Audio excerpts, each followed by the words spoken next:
author of Book 1, Everything You Know Is Wrong, Human Origins.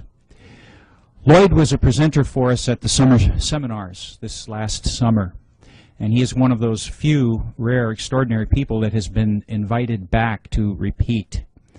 And after you see and hear his presentation, you'll begin to understand why.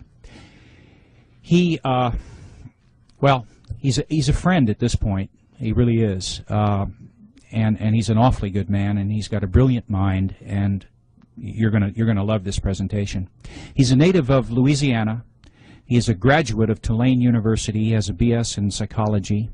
He's been a writer for over 25 years, and he's been a thinker for a lot longer than that. Ladies and gentlemen, Lloyd Pye. Thank you, Bob. Appreciate that very much. For those of you that have seen this movie before, you're going to notice that the front end of it is going to be missing. I'm not going to do the part about Darwinism because I'm going to add some material at the end that I didn't have at the last time, and I think you'll find it interesting. So what we're going to do is just start right in with the human origins, in as much as the book is about human origins, and we'll go from there. All right, can we have the first slide? All right, everybody just take a minute and look at this.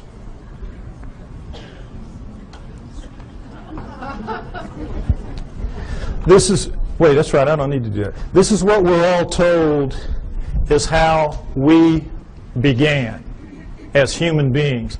That we came out of the primordial sludge and step by step evolved into what we are today.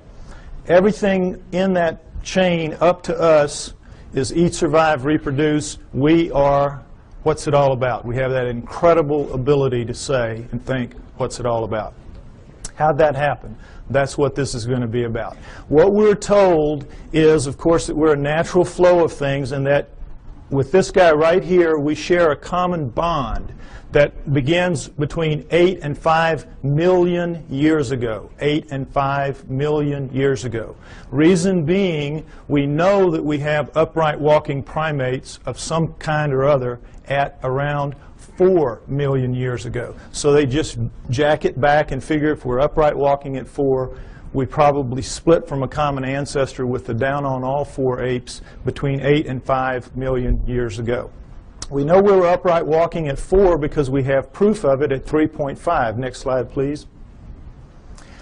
These are the famous Laetoli tracts of Tanzania, Africa, discovered by Mary Leakey and her team in 1978. And here you see what they are. We're in solidified ash. We have a large pair here, smaller pair here. We assume it was a couple moving along. And we see the track here in a blow-up is not quite human. It's different in several ways, but it's human enough to make it very clear that we have upright walking bipedal creatures 3.5 million years ago, no doubt, measured by ashfall, which is very accurate.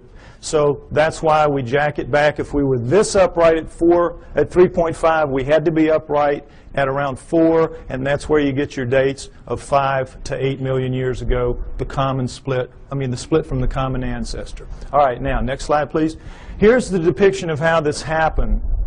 The nearby volcano laid out a layer of ash. The creatures go walking along, leaving their tracks. Then another layer of ash comes, seals the layer, and then 3.5 million years later, a rivulet comes through here, cuts through, exposes one of the tracks. One of Mary Leakey's team sees it, and then they peel back the layers until they expose the whole thing. Miracle piled on miracle. It's just amazing, an amazing discovery.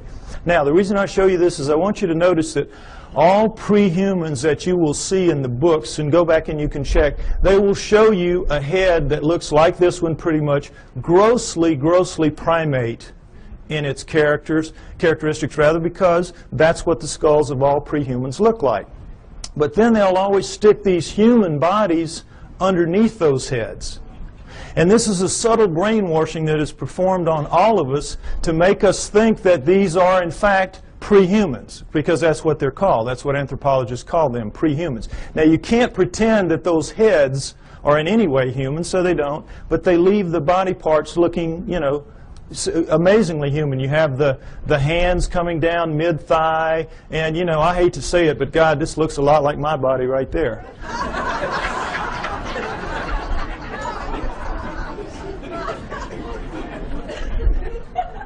Point is, we're all being misled by these depictions, and notice them continually. It's the way I'm telling you. Now, next slide, please. Lucy is very famous. Everybody should know her story. Lucy in the Sky with Diamonds, 1974, Afar Valley, Ethiopia, discovered by Donald Johanson and his team. She is the first of the so-called pre-humans. They are the Australopithecines, and she is one of the first types. Now, what we know from her is a remarkable amount, because we have 40% of her body recovered. With mirror imaging, that gives us 80%. So much more than any other fossil at the time. It was just amazing. So we know a lot about her. She stood about 3 feet 6 inches to 3 feet 8 inches tall. Very diminutive relative to us.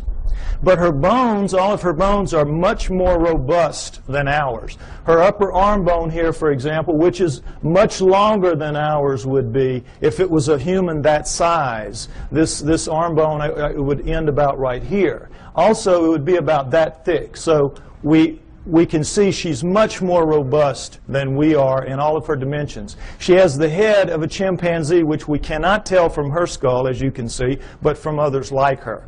Head of a chimpanzee. But we do know that she walks upright because we have her hip joint and her pelvis, and we have her, particularly her knee joint, all of which are amazingly human. So we know she walked upright, no question about it. She was an upright walking creature. Just didn't have bones that looked anything like ours, or a head for that matter. Now, one other thing I want to point out about this is the people that are paid to go out and find these fossils, these pre-human fossils, are paid to find pre-human fossils.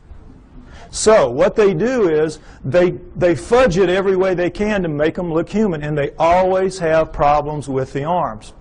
Because all the arms of the pre-humans are too long from here to here, from shoulder to elbow relative to us. So if you notice, what they did is they fudged this way up beyond where it ought to be to get this up here, so they could get the fingertip down around mid-thigh, when in reality it belongs down around here. Keep these little tricks in mind. This is all part of the subtle brainwashing campaign that is waged against you to make you believe that they're telling it to you straight about how this all happened. Okay, next slide. All right, as I said, these are the first 4 of the Australopithecines, and Lucy is one of the first kind, Australopithecus afarensis. We have Africanus, we have Robustus, we have Boise. All right, we have basically a pair of upright walking chimpanzees, upright walking gorillas. You can see that, length of face, width of face, and sagittal crest, which modern gorillas have. It's that ridge of bone where their muscles attach to the tops of their heads. So from 4 million years ago to approximately 2 million years ago, we have a pair of upright walking chimps, a pair of upright walking gorillas, and that's it.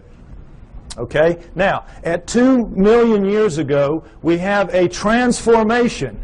We are told it is a transition, that somehow the Australopithecines segued into the next creature, which is Homo. Homo meaning man. You will see they are indeed more man-like than are the Australopithecines, which are clearly primates, upright walking primates. So, we have this changeover from Australopithecines to Homos. We're told that it is a transition, it is a transformation, as you will see with this slide. Next slide, please. Okay, here we go. Australopithecine, early Homo.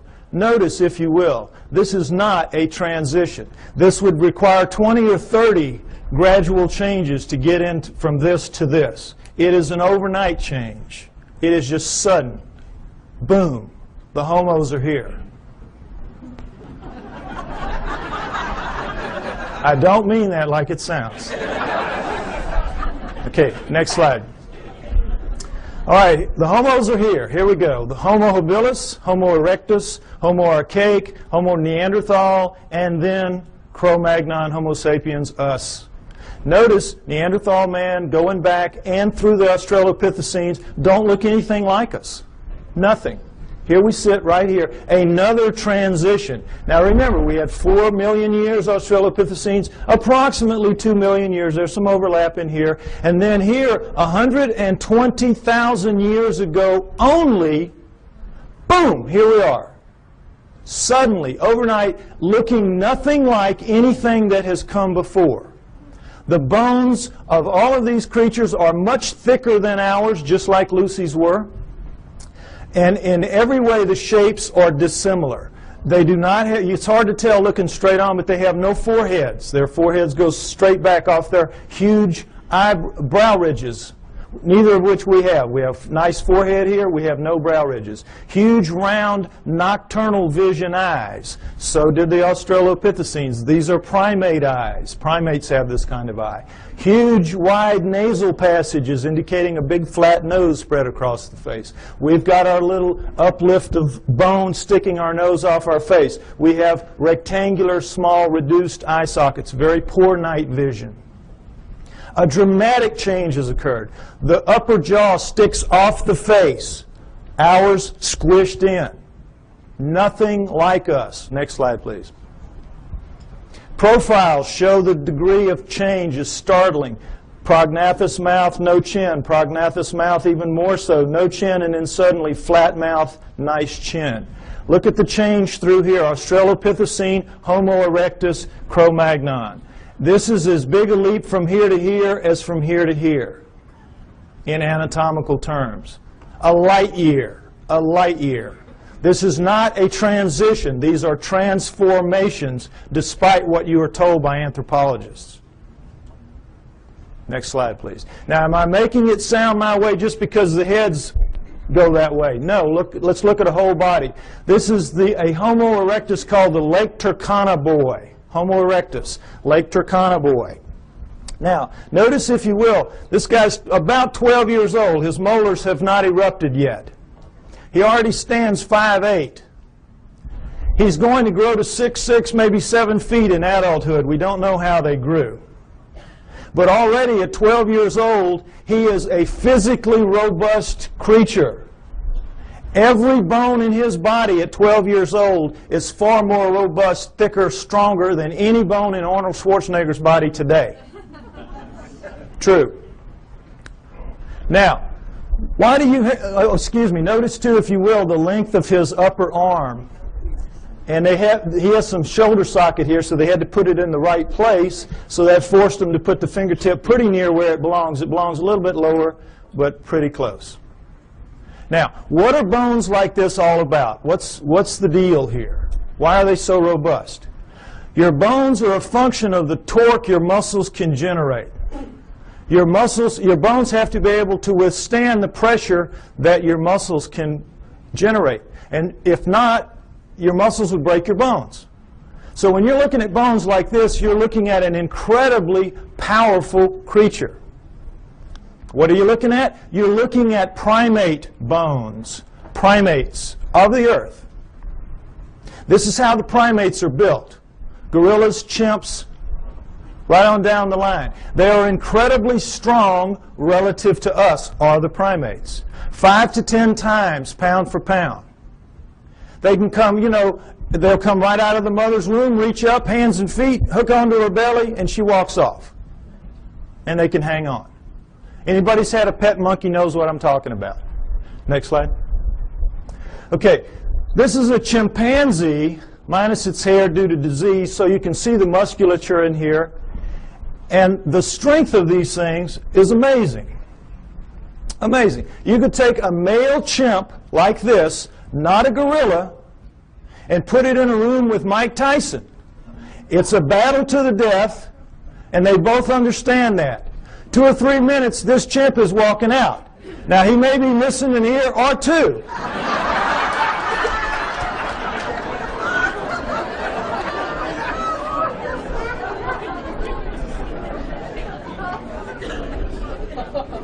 But the chimp is walking out. The chimp can tear him limb from limb, literally, apart. Understand that. Primate strength is nothing at all like human strength. Next slide. Same thing for Neanderthals, our supposedly closest nearest kin until just recently. Neanderthal fingertip bone, human fingertip bone. Segment of Neanderthal thigh bone, human thigh bone. Look at the difference. Not even close. This is quarters to dimes, shovel handles to broomsticks. No comparison. Our supposed, and we used to be told absolutely, they insisted, they swore. We came directly from those guys. Even looking at this kind of evidence, that is what they insisted. Why? Because they have to explain it in terrestrial terms. Understand that science is hamstrung. They've painted themselves into a corner. They have to explain everything in terrestrial terms. They do not allow for outside intervention, whether that outside intervention is extraterrestrial or divine. And so they have to come up with explanations like this to suit the data, which doesn't at all support their conclusions. Okay, next slide.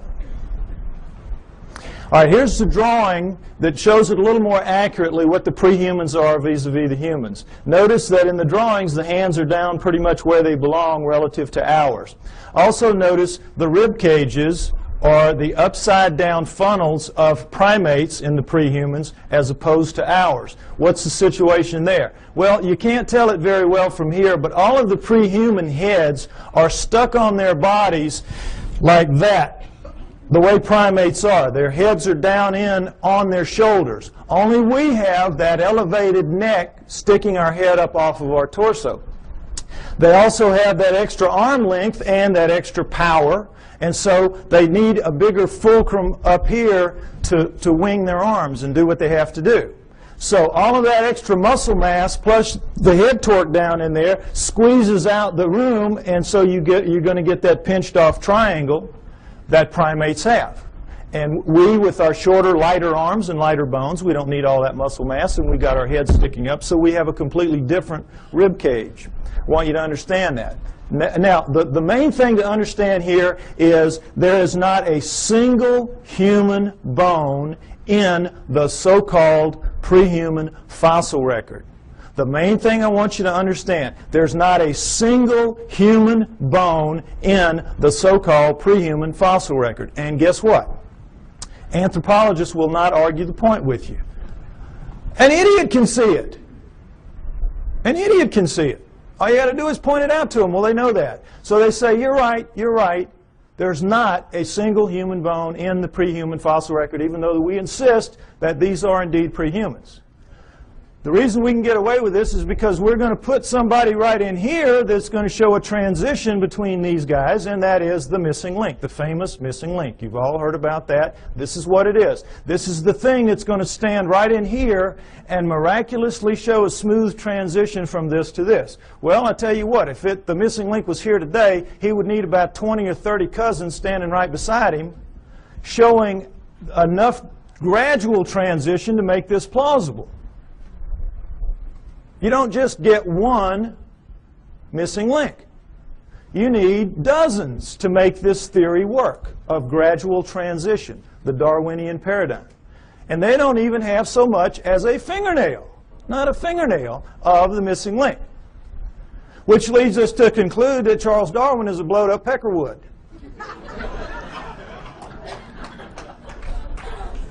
However, they will not concede that fingernail that's missing in that direction. Darwin's still intact, everything's still okay. Missing link's going to show up. It's been 140 years, not yet, but he will show up. Okay, next slide. All right, the throat thing, I want you to get that clear in your mind. Notice, if you will, this is a standard primate throat, and of course this is our throat. A complete redesign, complete. Not least of which is the fact that they can breathe and eat and swallow and drink at the same time and not choke. We, of course, you know what happens when we do. The peas come out of our nose when we start coughing.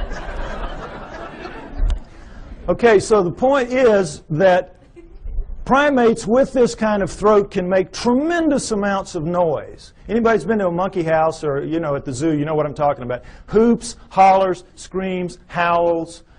They know no limits. They can just puncture your eardrums, some of them, howler monkeys particularly. But they cannot do the thing that we can do with our throats, which is what I'm doing right now, this minute. Break those sounds into little bitty pieces. It's called modulating.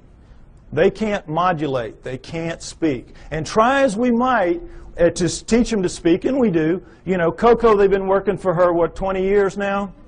Up to maybe 3,000 words. You could put her in a third grade class and she could probably be valedictorian. But she can't speak. She can't speak, and she's never going to be able to because she doesn't pack the gear, as they say in the military. She doesn't pack the gear and never is going to. No primate is. We are completely different and completely special because of it. Next slide. All right, now, so here's what we're left with.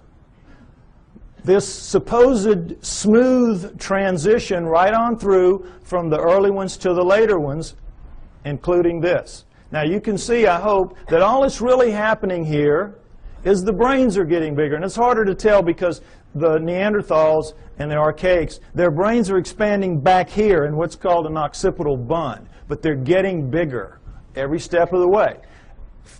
It surprises most people to find out that Neanderthals had bigger brains on average than we do. 1,500 cc to 1,400 cc. Bigger brains than we have, Neanderthals. We shrunk somehow and got so much smarter. Figure it out.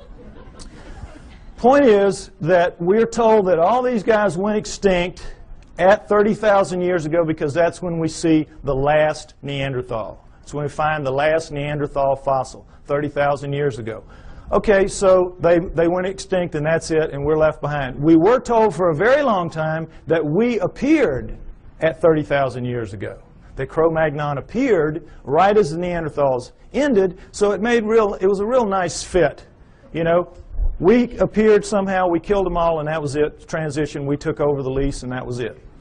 So, the reality then later proved to be that these guys existed at least 120,000 years ago. These guys existed down into 30, so you got this huge overlap of nearly 100,000 years where they're living basically side by side on the planet and not killing each other off. So that one kind of went out the window, so they said, all right, so we didn't evolve from the Neanderthals, we evolved from the Homo erectus. You saw the Lake Turkana boy and how much we look like him. We evolved from him now. That's the new theory. Okay, you can see the problem. Now, did this really happen? Did they all go extinct? Well, why would they go extinct? No natural predators. Meanest dudes in the valley. They can take a lion on head to head and tear it apart. That's how strong they are, and that's how big they were. So what would make them extinct? Could we do that? Yes, we could. We are vicious little buggers. We are smart. We hunt in packs. We are pack animals. We're hyenas. We're two-legged hyenas. And we have a savage territorial imperative. Together, we could kill any of them. One-on-one, they just pop our heads off like a pimple. Understand that. So, given that, what if what we did was instead of driving them to extinction, we just drove them where they don't make fossils anymore? What if that happened? Is that a plausible scenario? Let's take a look at it. All right, let's look at the Earth first, where these guys will live in. The Earth is divided into geological niches. Ecological niches. Ecological niches. You have the prairies, the savannas, the grasslands, the lightly wooded areas, primo niches. That's where everybody like us would like to live. You know, it's comfortable. The not-so-nice niches are the heavy, deep, dense forests, jungles, swamps, bad places like that, where we kind of live on the edges, but we don't really live in the heart of darkness. We think we do, but we don't. So, what if these guys lived in the primo niches, which they did because they were leaving fossils? And guess what? You leave fossils in the primo niches, in the prairies, savannas, grasslands, lightly wooded areas. Why? Because it's very unique that a fossil gets formed of this kind, because you have to die in very specific circumstances. You have to get caught in a flash flood so that your body is washed away, covered up by mud, so predators can't get you. Your flesh rots off, the minerals leach into your bones, and you become stone and you become a fossil. Or you get killed at the water hole. One day you're really tired, you're really hot, you're not paying attention, you go down to drink, the lion jumps on your back, kills you right there at the edge of the water hole, and then the wildebeest herd comes up behind him, run him off, stomp you down into the mud, and now same process. You're covered by mud, your flesh rots off, your bones are, the minerals leach into your bones, and you become a fossil, and that's it. And that's pretty much it. It's very hard to form a fossil otherwise. And so we see how miraculous that process is just to make them in the first place, and then millions of years later it washes up, or whenever it washes up, and somebody sees it that knows what it is and can recognize it and can save it. It's miracle stacked on miracle. That's why they're so few and they're so rare and they're so precious, because of that. Now, understand this, that in the deep woods and jungles of the world, they don't make fossils. Doesn't happen. You get your water out of the environment. You don't have a water hole. You get out of your food and things like that.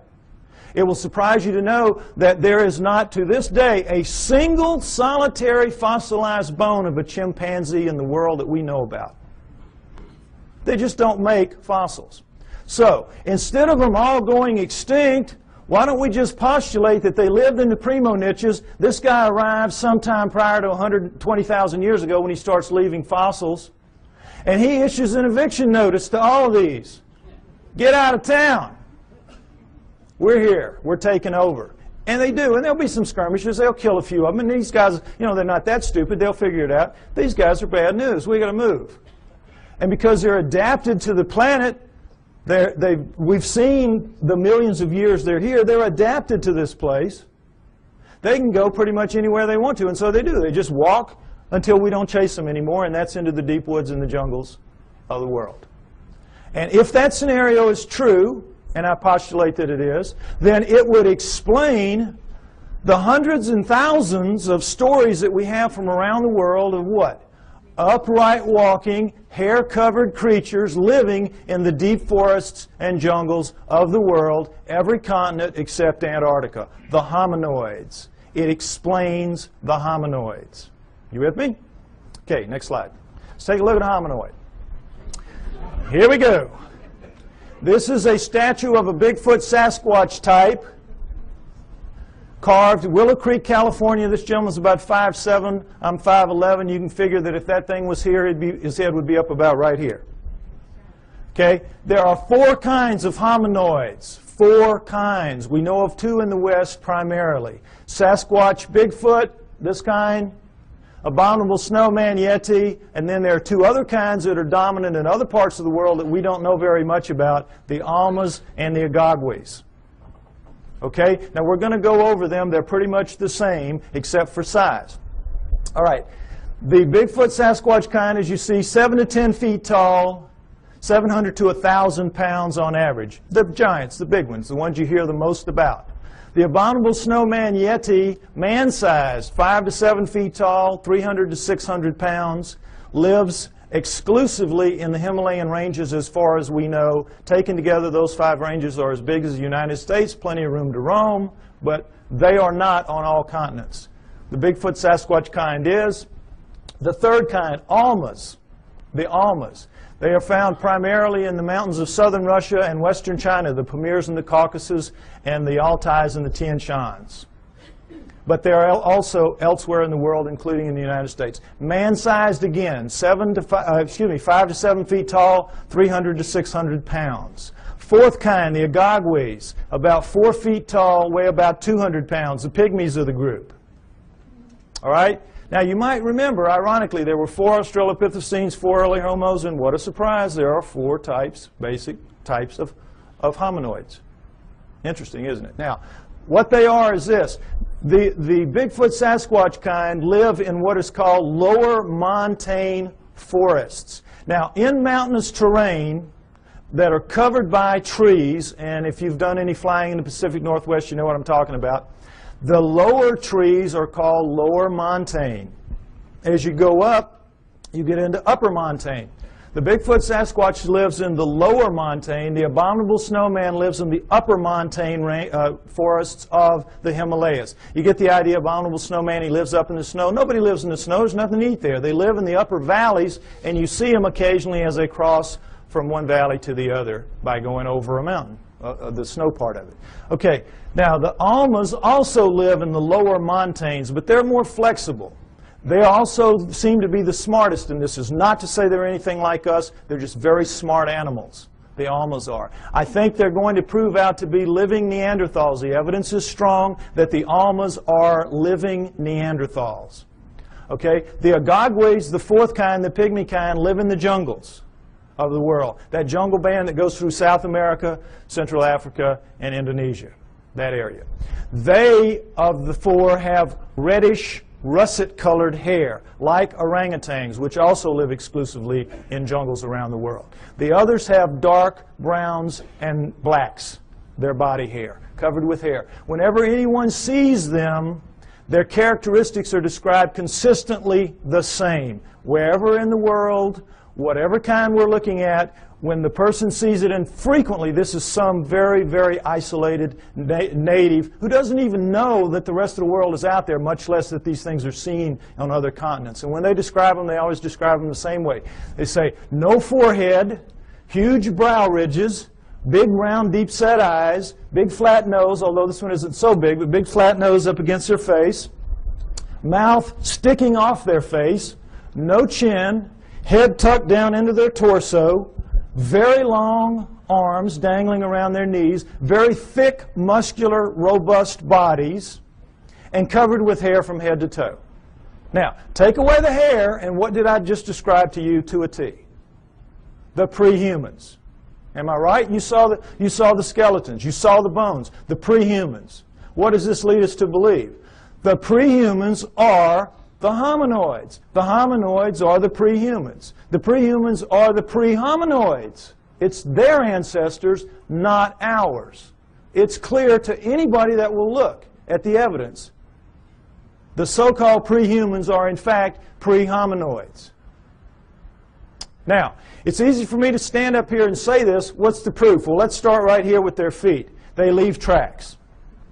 All around the world, they leave tracks. We have upwards of 10,000 or more photographed, plaster casted, or both. No question about it. And guess what? They're all fakes. All of them. Every one of them is a fake. Problem being, it's not that they are really in fact fakes. They just can't be real. They can't be real because not only is Darwin a blowed up peckerwood, all of his followers are. And they don't want to be that.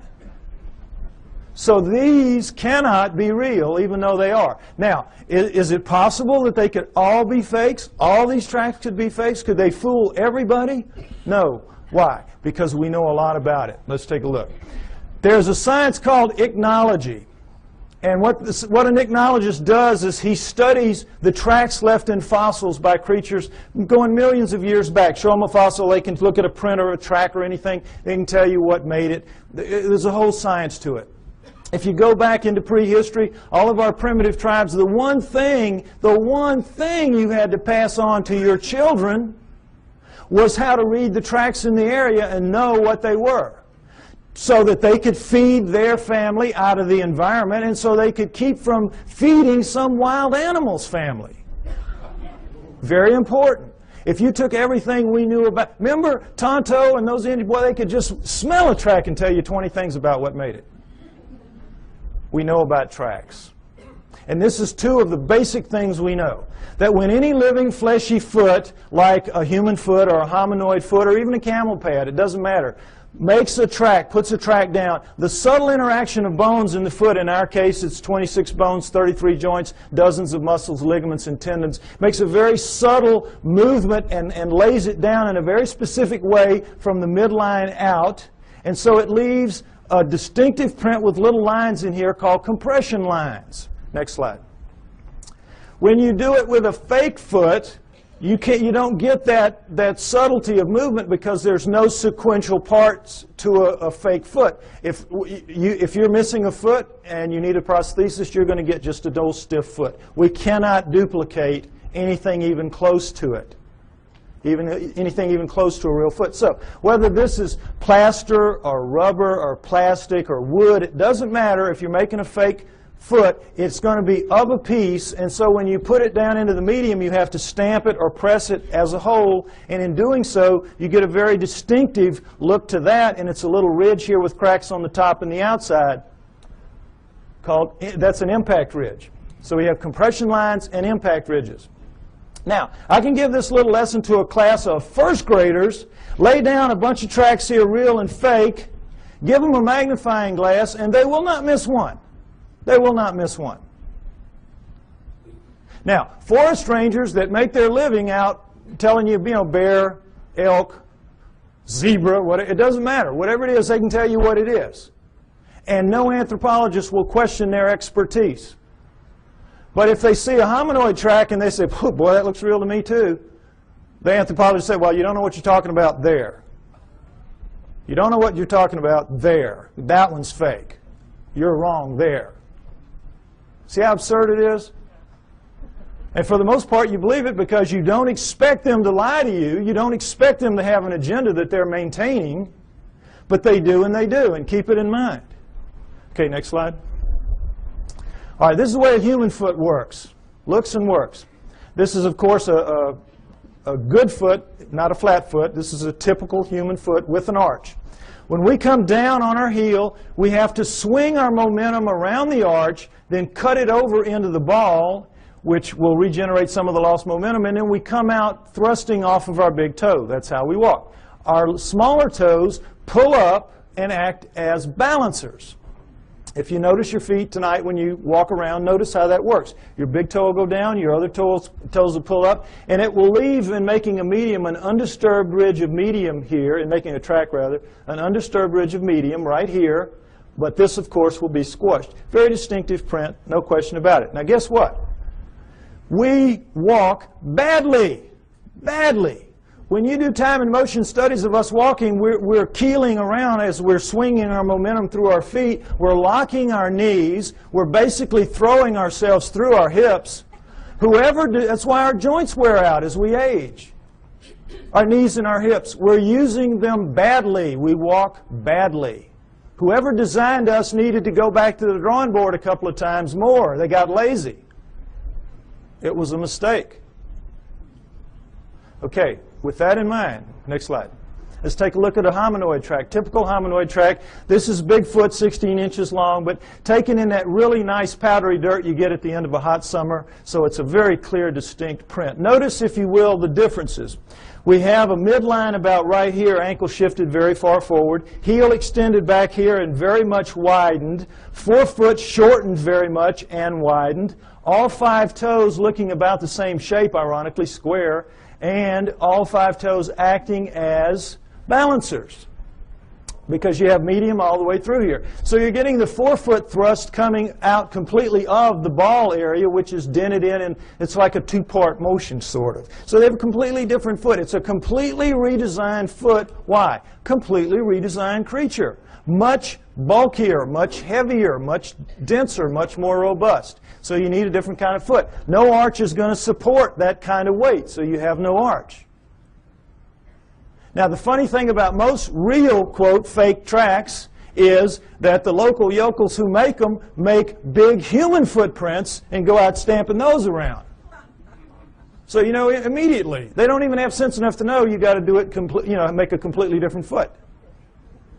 But the main thing to notice here is, remember, in our motion, we walk here, we go here, we do this, and we're very awkward. Look at the line of thrust here. Straight shot. What does this tell us? He walks right. He does it better than us. He does it the way it's supposed to be done. He or she does it the way it's supposed to be done. Isn't that interesting? Next slide. Okay, this is something else that the best hominoid tracks have. Dermal ridges. Now, it's kind of hard to see, but dermal ridges are your fingerprints on your feet. Fingerprints on your feet. This is why they take a baby's footprint when it's born. Finger's too small to deal with, just stick its foot on. Same thing. Individual, unique. Dermal ridges. And there you... Oh, I think my battery's running out. Oh, no. No, when I put it down here, it goes out.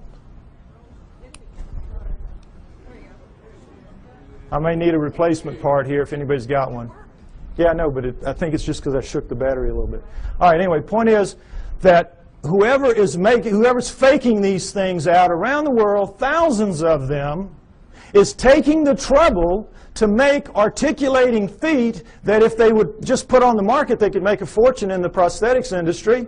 And then they're taking the trouble to incise dermal ridges when lasers would have a hard time doing this. I mean, criminals, if this was easy to do, criminals would get their fingerprints fixed, would they not? Instead of cutting them off. Lasers really couldn't do this kind of work, I don't believe. Oh, okay. Okay. Thank you. No, I got it. I'm going to go with this one for now. Okay. So, you with me? It's a conspiracy to end all conspiracies, this making the hominoid track conspiracies.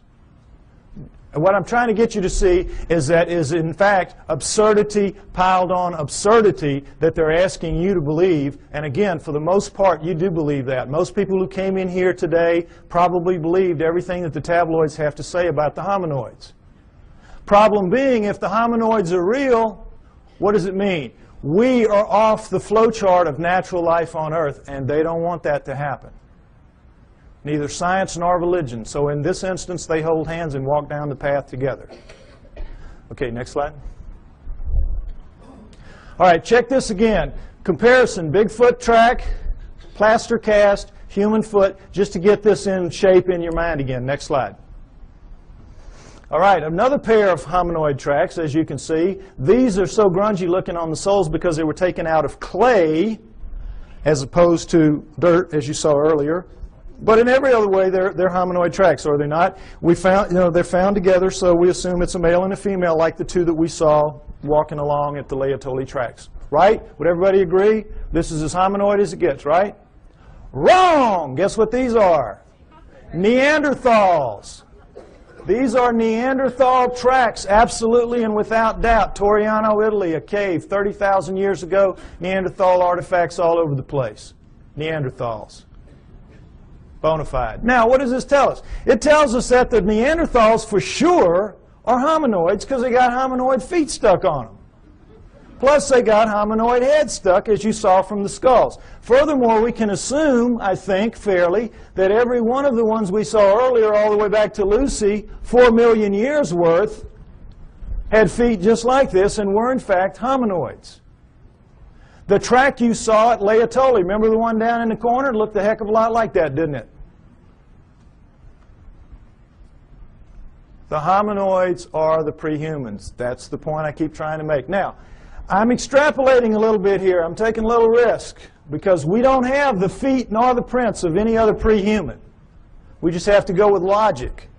But guess what we do have? We do have the feet of Neanderthals. Next slide. Here we go. Neanderthal foot, human foot, Neanderthal. Can everybody see this down at the bottom? I'm sorry, it's kind of low. Take a look so you can see. Stand up if you have to, be like a football game. All right, here's the deal. Notice there's no comparison. Look at the heel bone of the Neanderthal relative to our little nub of the heel bone. Look where our ankle base joint is as opposed to this huge. This is it. This is bone here. This is our little base joint compared to this giant base joint here and the squeeze forward of it. Notice, if you will, the great foreshortening of the forefoot and the widening of it relative to ours. Look at the skew. You can see the skew in the foot. See how squared up and solid that is, like a rock. Look how much our big toe dominates our little four toes and how much these are much the same. This thing is built for balance, for solidity, for stability. We got a crummy foot, folks.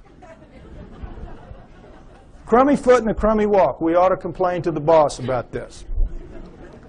You can see why this thing walks so smoothly. It's just kabloom, boy. It's just perfect for maintaining balance and stability, carrying all that heavy bulk and weight. Good design, bad design. Next slide. Okay, if I'm right, they're out there, all these places. Where are they? All right, let's take a look at the world. Take away the deserts. Take away the tundra, and what you're left with is arable land. Arable land. All right? This is where they live, in the black parts. The heavy, dense, deep forests and jungles of the world. This is where we live. The nice, cool, open areas. The pinks, the blues, and the purples. The primo niches. That's us. All right? Now, Broken down, that is 55% for us, 45% for them, moving toward 40% for them. As you know, we're cutting down forests like crazy. It used to be 55% for them, 45% for us, 500 years ago, approximately. Okay, so you look at this and you say, well, wait a minute, we're sitting right here in the desert. We live everywhere. No, we live in most of these environments, but we don't live, for the most part, up in these areas, in the Himalayas and here and in these jungles. If we live in the jungles, we live on the river. We don't live in the heart of darkness. When we have to live in the heart of darkness, what do? We cut it down. We'll cut roads through here, but we don't live in it, where we've got to hack our way through every day to go to school or to the store. Just isn't going to happen. We're not physically designed for that. Our skin won't take it. If we didn't have clothes and couldn't defeat the natural order of things, if you were to strip everybody in this room naked and put us out there to live like everybody else has to live, most of us would be dead in a few weeks from radiation poisoning. Those of us who have black skin would have a chance to make it to the equator, but couldn't stay and live in cold climates. We're not physically adapted to this planet. Understand that. Our skin does not let us go except in certain niches, the primo niches.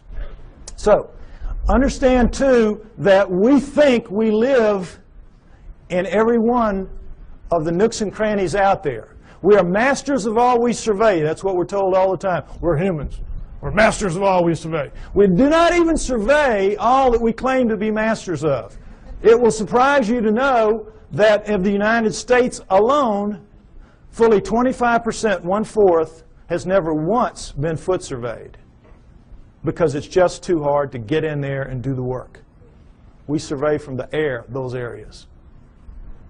We do not go. We're not as tough as we think we are.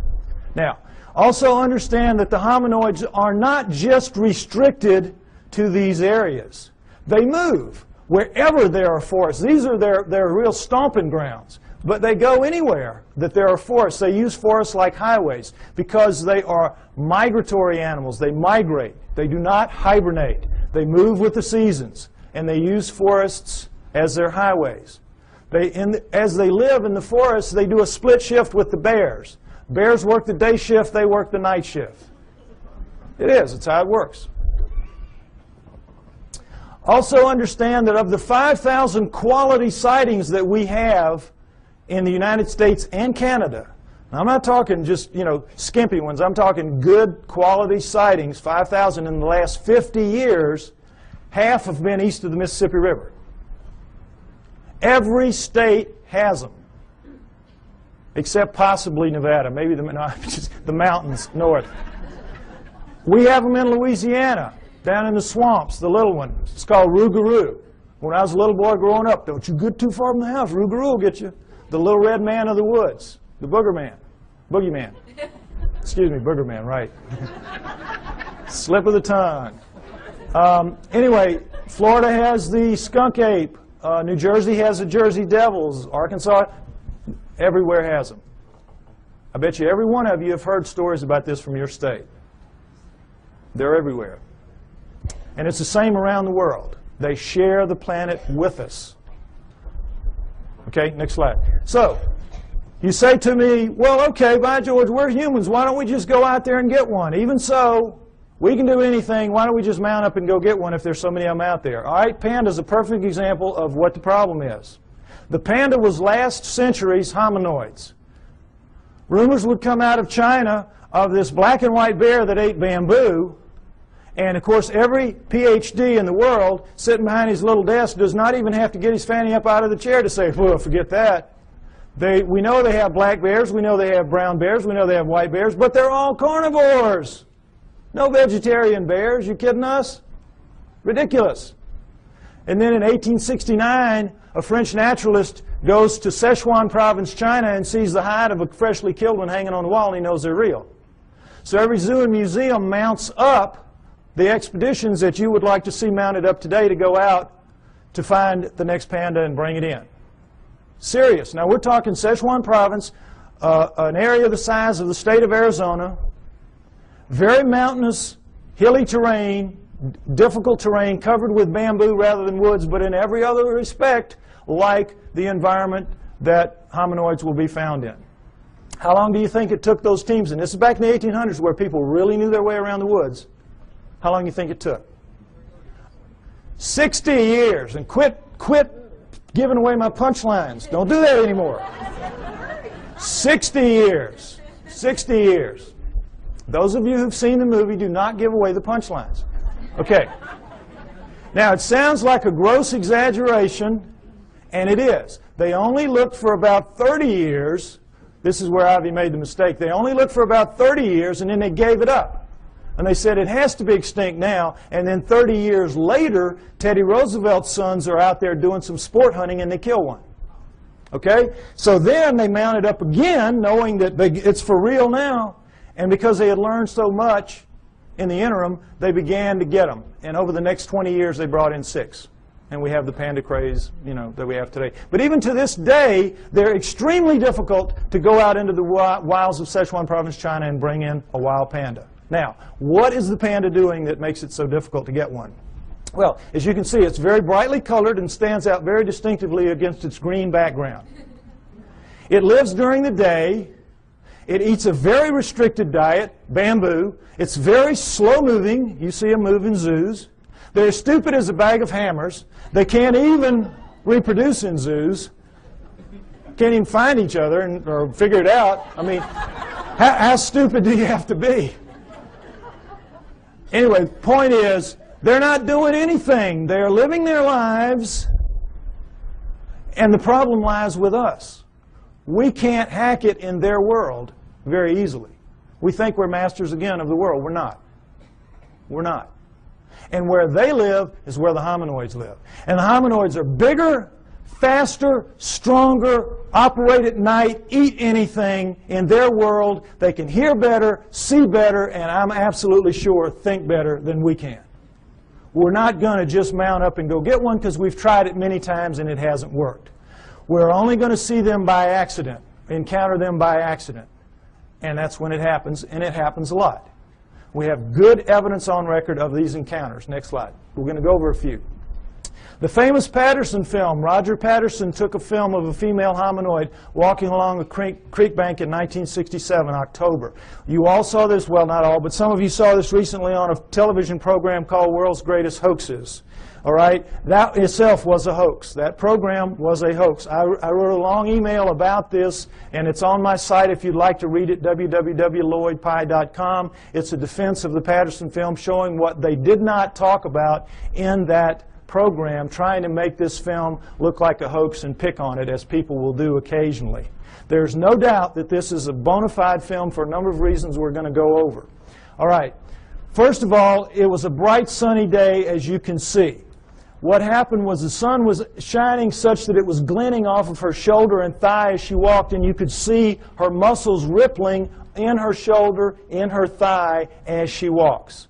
In good slow-mo close-up, you can see that, which they did not provide in that program. All right. If that's a person in a suit, the suit has to be glued to naked skin. In the gluing process, you lose that flexibility, that ripple. The only thing that looks like this does in this film is real skin over real muscle working. So we could stop right here. It's real just based on that. Right there. But we don't have to stop. The arm, if you've all seen her walk, she walks along like this. She drags her arm down around her knees where everybody says, the hominoids do. Why? The elbow articulates right here, which is much longer from shoulder to elbow than a human. If that's a human in a suit, impossible. You can't get an elbow bend at the same point. So we could stop right there. Solid proof that that's not a human being in a suit. But furthermore, Jerry Romney, the guy they said was in the suit, they stuck him with breasts. What would they do that for? Why go to the problem? Why go to the trouble? As she walks along and she turns back to face him, you see the breasts sway, and she takes a couple of steps, and you see that nice jiggle that we all know. If it's a person in a suit in 1967, it's going to be those early silicone jobs. Remember those? Absolutely real right there. Furthermore, she left tracks in the hard-packed sand of the creek bed. 1 inch deep. We have pictures, we have casts. That cast you saw earlier of the cast in the foot, that was her foot. No question, inch deep, walked a 200-pound man beside her not long after. He sank about 1/4 inch. So we know that as she stood there doing this, she weighed 600 to 800 pounds. Fake that. That's got to be a real lead-lined suit. 600 to 800 pounds as she walks. So we know that it was a legitimate film. Furthermore, as they pointed out in the program, with the fake films, they can never tell you where it happened and who did it, who took it, because they don't want that guy to be grilled and they don't want experts to go and measure one limb here and know how tall it really was. What Patterson did was he went right out fast as he could and begged every expert in the area that he could call, every anthropologist and zoo person, come out, bona fide sighting, please bring dogs. And you don't want to bring dogs because these things have a very powerful body odor that even tracking dogs will recoil from. If it's a person in a suit, it's like the suit's not even there. The dogs are after it. Patterson did, of course, no expert came. Needless to say, they never do. You can't get them to go because they know what will happen. A young man named Grover Krantz went out early in his career as an anthropologist, took a look at one, and he said, it looks real to me. And it's 30-some-odd years later, and I think he's still trying for tenure. They've made a tremendous example out of Grover Krantz for what happens to people who side with the enemy in this issue, which is a very volatile, very sensitive issue. Okay? So no experts would come, needless to say. Patterson did everything right that he could except film something that could be real. Other than that, he was great. Okay, next slide. A man named Albert Ostman, picture taken in 1957, talking about an event that occurred to him 33 years earlier in 1924 when he was a young man, a timber cruiser in the woods of southern British Columbia. He's taking some time off. He's out looking for gold mines, lost gold mines. He's sleeping in his sleeping bag one night, and suddenly Big Hand picks him up, shoves him to the bottom of the bag, slings him over its back like Santa's bag of toys, and scoops up his camp stores with the other hand and walks off with him. He is captured by a Bigfoot. He has marched for about an hour. He's got barely enough room at the top of the bag to breathe. The hand couldn't get quite around the bag, so he had enough room to breathe, but he stuck down the bottom of it. It dumps him out an hour later or so, and he's in a 10-acre basin of high rock walls where he can't get out, and there's one opening opposite where he is, and over there is the den of the living quarters of the male Bigfoot that got him, his mate, and their 2 offspring, a young male and a young female. And Albert Ostman stays with them for 6 days before he can figure out a way to escape, which is very funny, very clever. Not going to go into it. Takes too long to tell. It's in the book, okay? But he gets away. The point of the story is not how funnily he escapes, but that he doesn't tell anybody for 33 years. Keeps it to himself, thinking everybody would think he was crazy, which they would do. And then in 1957, he reads an affidavit in a paper by a man who saw one picking berries. And the man said, if anybody has an experience like this, would you share it with me? So Ostman writes him a letter and says, this is what happened to me. Well, when people found out what happened to him, the roof fell in on the poor guy. Experts came in from all over the world. He had to take lie detector tests up the wazoo. You know how it works. And so you know that when you're telling a story, a long, detailed story, and it's a lie, you can't keep the details straight. You're going to goof it up, and they're going to figure it out sooner or later you're telling a lie. He never goofed up. He passed all his lie detector tests. No, anybody that had anything to do with him, just read the testimonies, say he was absolutely A+ straight-up guy, telling a true story. Next slide. The famous Minnesota Iceman. Ice Child is more like it. This was a juvenile Bigfoot killed by a man named Frank Hansen in the woods of northern Minnesota. Ironically, in 1967, the same year that Patterson filmed his Bigfoot 2,000 miles away. All right? Now, Frank Hansen shot it in the back, blew out that nice hole in its chest, dropped it, severed its spine, dropped it down. It pulled its arm up to protect its face from him, as you can imagine, shot it through the wrist, through the left eye, blew the right eye out onto its cheek, and blew out the back of its head. Coup de grace, killed it dead.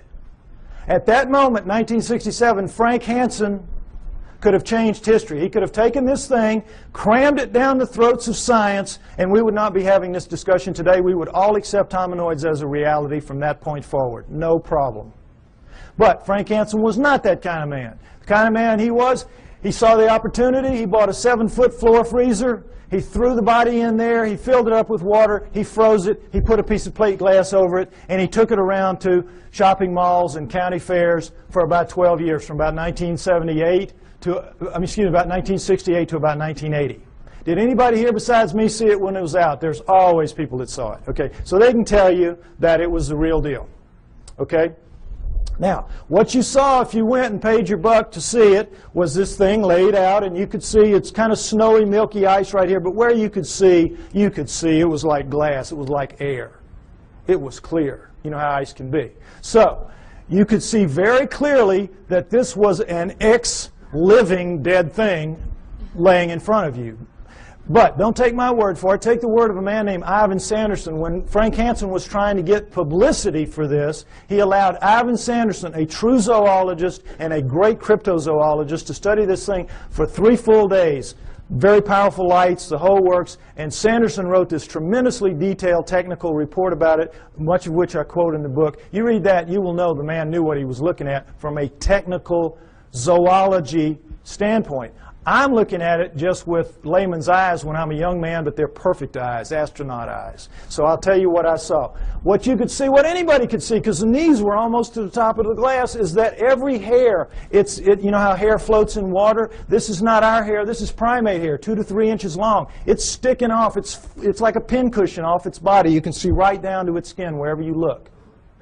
And wherever you look, you're looking at what amounts to a small pencil lead hair, round, tucking into a pore, perfectly tightly round. Wherever you look, millions of them, wherever you look. Now, what we're told is this was just a wax and rubber dummy made up by a charlatan who was out to just take advantage of people, right? Ask anybody who works in the wax museum business, and they'll tell you the one thing you can't do well is hair, because to get the hair right, you got to punch it in with a tool, and you got to pull that tool out, and it's going to leave a little nick mark around the hair. None of that in this creature. None. But the thing that really impressed me the most, and I'm sure everybody else will verify this, is, you know when you kill a deer or something, you let it bleed out, but for a long time after it oozes that pink kind of fluid. You scrape your elbow, for women who don't deer hunt, scrape your elbow, you know, and after a while you're still oozing that pink sticky stuff. Well, it was still doing that when he froze it, when he put the water in. So as the water was freezing, that stuff was coming up in tendrils, ribbons, pink ribbons of that sticky, oozy stuff coming out of every wound, out of there, out of the mouth, out of the nose. You know when you have a traumatic head injury, you bleed out of your nose and your mouth as well, out of both eye sockets, out of the wrist. Little pieces of bone were sticking out of the wrist. Every one of those, and those ribbons went from down as deep in the holes as they could get up to the surface, and they spread out in little pools, little circles at the top of the ice. Now, I defy anybody making a fake to even think to do that, much less pull it off and make it look so real. This was the real deal. Next slide. Perhaps the most interesting story of them all, Zana from Russia, an Alma. Remember I told you that the Almas were also man-sized, 5 to 7 feet tall, 300, 600 pounds, and they're dominant in Russia and the Orient. This is Alma, the living Neanderthal. This is one of them right here. This is Zana is an Alma, was an Alma. Now, understand this. In the Orient, the tradition when one of these things is captured, for whatever reason, was to kill it immediately. Desiccate its body and sell its body parts for medicine, principally aphrodisiacs. That's the Oriental tradition. In the Russian area, though, when they would be captured, male or female, they would be used as slaves.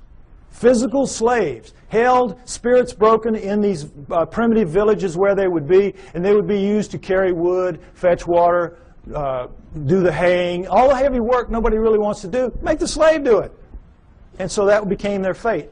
And for females, another aspect of it was they had to become the sex slaves of the men of the area. And that was one of the other great advantages to having a female. And so this is the fate that befell Zana in about 1850. She was captured as an adult in 1850. We do not know how old she was. She was an adult.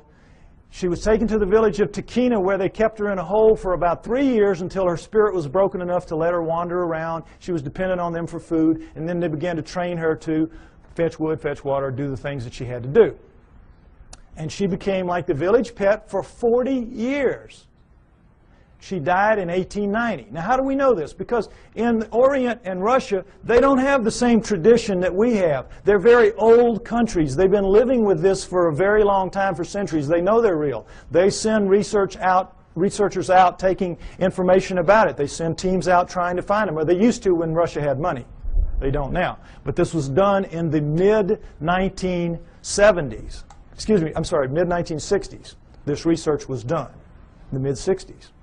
So, in the mid-1960s, this was an area of Kazakhstan where she lived, where people live very long lives. You know those places in the world where people live up around 120 years old? So they had over 100 people above the age of 80 that had known her quite well in their youth. There were 10 still alive who had attended her funeral. So they were able to get tremendous corroborative evidence, corroborative testimony about her lifestyle, and everything about her from all these different people, so we have an amazing view of what she was like and what her life was like.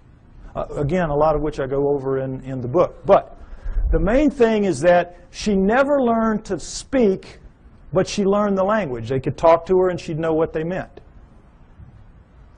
And while there, she gave birth 8 times to hybrids with men of the village. 8 times. Killed the first 4 accidentally, because her kind apparently washes the newborn off immediately. She would take it to the freezing glacial river that ran through the village, and because they had so much human in them, it would kill them. So the last 4, the village women took them from her at birth and raised them on their own, because they looked so human. And every pair of hands was very valuable in one of those primitive villages like that. And so they raised them up, and they became Russian citizens. Married, had children. Her great-grandchildren are alive in Russia to this day. I know, it's an amazing story. Now, what do people say about her children? Well, everybody said that they were indeed taller than most, bigger than most, a little more robust than most, but not giants, not superhumans, just strong, you know, big and strong people. Darker skinned than most, but not truly Negroid. Hair like, you know, everybody, but not covered in hair like she was. Average intelligence, not wizards, not stupid. Ugly enough to make a freight train take a dirt road. Unfortunately for them.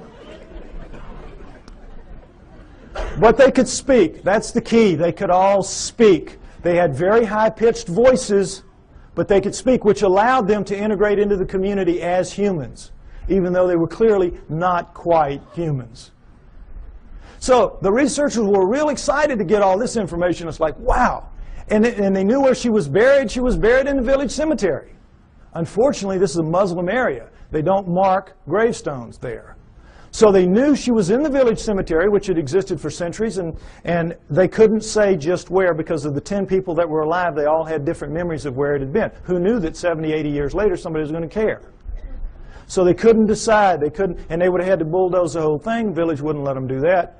So somebody says, well, guess what? Her youngest son, Kvit, died in 1954, only 10 years prior to this study. So they said, we know where he is. We'll let you dig him up. So, boy, they dug him up. Her youngest son, Kvit.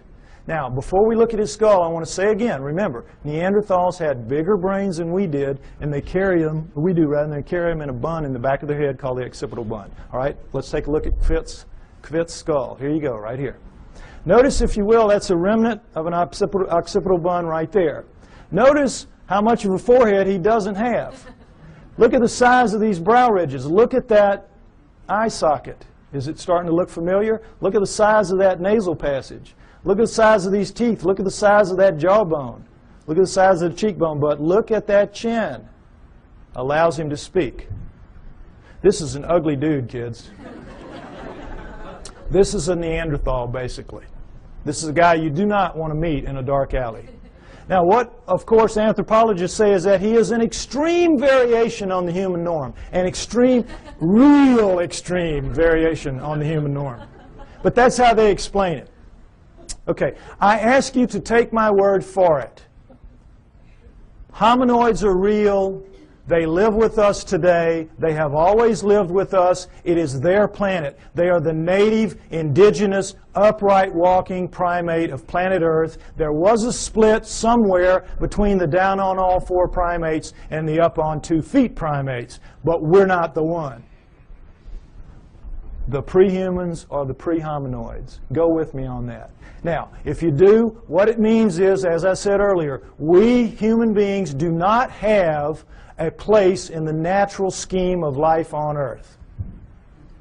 And that's a problem. So if we don't, where did we come from? Why and how did we start leaving fossils on the planet at only 120,000 years ago? All right?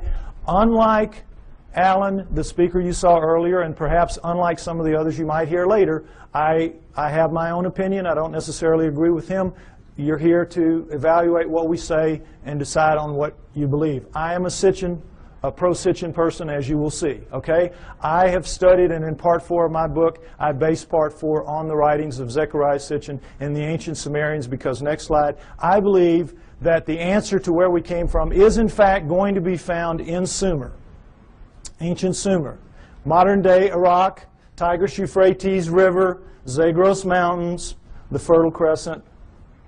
And the Sumerians are the first great culture that we know to come out of the Stone Age. At around 6,000 years ago, they appear full-blown, boop, everything. Over 100 of the first that we attribute to a high culture the Sumerians produced. Now, logic would tell you, and certainly the Darwinian paradigm of simplicity leading to ever more complexity would tell you that the first culture out of the Stone Age is going to come crawling out of the caves on bloody hands and knees. Are they not? But no. These guys come sailing out and start building beautiful cities and have education and law and everything. Next slide, please. They had the first great cities, the first great city centers, the first high-rise buildings, the first walls, the first roads, the first wheeled vehicles, the first ocean-going vessels, geniuses with water, first agriculture, first animal husbandry, first laws, first court systems, first literature. You name it. They had it. Well, everything except cable TV, maybe. I mean, they had it. They were great. They were a fantastic culture. And the Egyptians, Greeks, and Romans come from their culture. Those cultures developed from what passes down from the Sumerians, or at least out from the Sumerians, I believe. Okay? So, one of the many things they had at first was writing. Now, this is what we're all taught. We're taught nothing about the Sumerians except that they invented writing. Again, they appear, boop, invent writing, boop, disappear, and that's it. History forgets about them. You never hear what they wrote. You never hear what they wrote.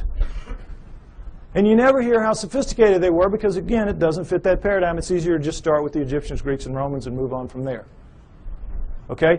What they had to say, next slide, in their writings, their writing, by the way, was cuneiform, very sophisticated math-based writing. And by the way, their mathematical system, called sexagesimal, based on the number 60, is better than ours for using very small numbers and very large numbers. And they kept time around the great year, 26,000 years. How'd they figure that out? Among other things. But in their writings, most of it is like these little hand things where it's just bills of lading. I sell you this. I'm buying that from you. It's like our paperwork. But they have a lot of them, about 5,000 of the 100,000 or more that we have, that have to do with stories of their cosmology, their cosmogony, their history, where we came from, how the solar system formed, and all that. And that's what we're going to go over, what they had to say. Where did it come from? Well, originally, when these things were being translated in the late 1800s, early 1900s, when the translators would read what they'd have to say, it was like, oh, come on, forget about it. Put them in the myth. These are myths. They have to be myth. It can't be true. And they put it in the myth pile, which Alan was talking about, myth. So, Zechariah Sitchin, a man named Zechariah Sitchin in the 1950s gets the idea, wait a minute, how does the first culture get a myth? Who hands it to them? Good question. Why didn't anybody else think of that? So, he assumes it has to be a history. They have to be telling a history, which then later gets distorted perhaps as myth by later cultures, but the first one's got to be a history. So he goes into the myth pile with that attitude and comes out with 8 books at this point called the Earth Chronicles series, which I use as the basis for a lot of what you're going to see here now for a while. Okay, we're going to go over what the Sumerians had to say, boiled down. Part 4 of my book is basically the cliff notes to Sitchin's work. Any of you that have tried to read it, you know it's a slog at points. Okay, I tried to make it as easy as I could, so at least you have the cliff notes to go in and try it again. All right, next slide.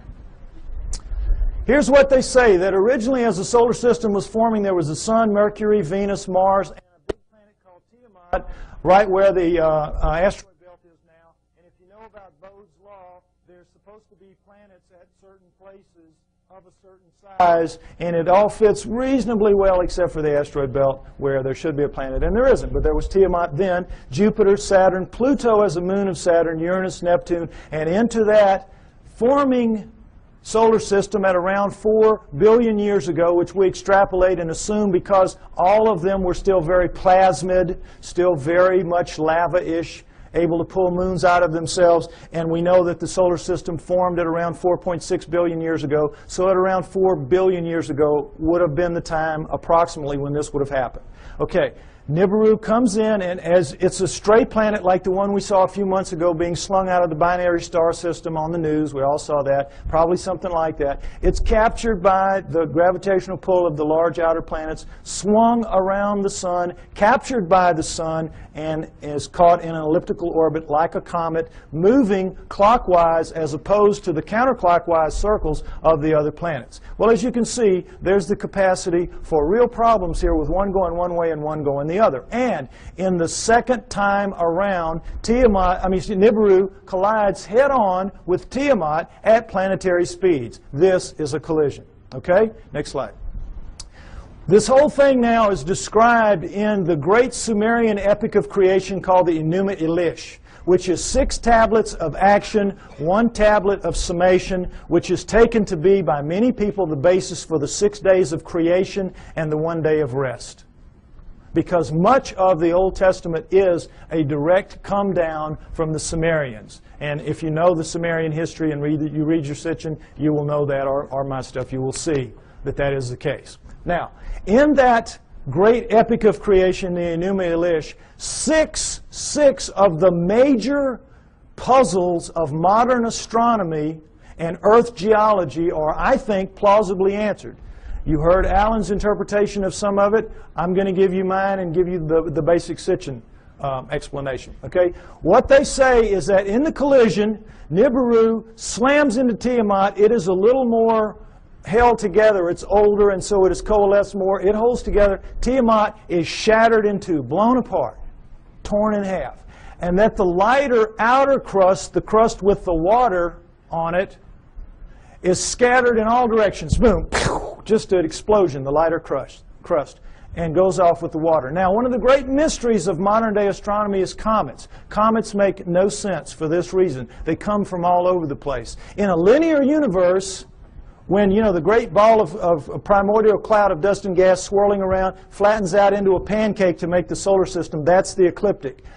Everything formed in the ecliptic should be in the ecliptic. Nothing should be out of the ecliptic, and yet comets come from all over the place. So they had to be removed out to where they are some kind of way, but we don't have any idea. So they come up with this fantastic thing called the Oort cloud, which is so far away you can't imagine. The Oort cloud is one of the biggest jokes out there. And that's how they explain comets, because they can't explain them any other way. But the problem with comets is they have water in them. And anything out in space is not going to produce water. You produce water by being a cooling planet with lava spewing up the steam and stuff like that, and it condenses, etc. So comets have to begin in a planet. Now, this explains it, I think, plausibly well. Nothing that they will throw at you to explain comets will do it. All right. Number 2, the other great mystery, the asteroid belt. What they say is that the inner viscous magma inside Tiamat in the collision was strung out the bowels of the planet. The guts were ripped out and strung out and broke into little pieces. That's the asteroid belt. They called it the hammered bracelet. We call it the asteroid belt. But there it is. And that's a fairly plausible explanation for it. Again, this doesn't make sense because, as you heard, the exploded planet theory. Problem is, when a planet explodes, it ought to just go boom everywhere. It shouldn't be hanging around. Doesn't make sense for a number of reasons. Okay. Now, the third one is Pluto. Pluto's a problem because it's, as you've all been hearing lately, they're trying to downgrade it. It doesn't belong. It doesn't fit. It has an orbit that's not like the others. It carries inside the orbit of Neptune, and it's 17 degrees off the ecliptic. Again, nothing should be off the ecliptic. What they say is that Nibiru, as it swung around, it pulled Pluto away from Saturn, its original home, and dropped it out where it is now. Now, all astronomers know Pluto is not a natural planet. It started life as a moon of an inner planet. They know that. But they have no idea how it could have gotten moved out to where it is. Here you go. Here's a reasonable answer right here. Now, let's talk about Earth. Three great mysteries here. Life. Well, first of all, let's establish that Earth is a remnant of this. What happens is Nibiru's moon bangs into the remnant of Tiamat, and like pool balls, boop, hitting, knocks it inside the orbit of Mars, and it reestablishes there and becomes the Earth, the remnant of Tiamat.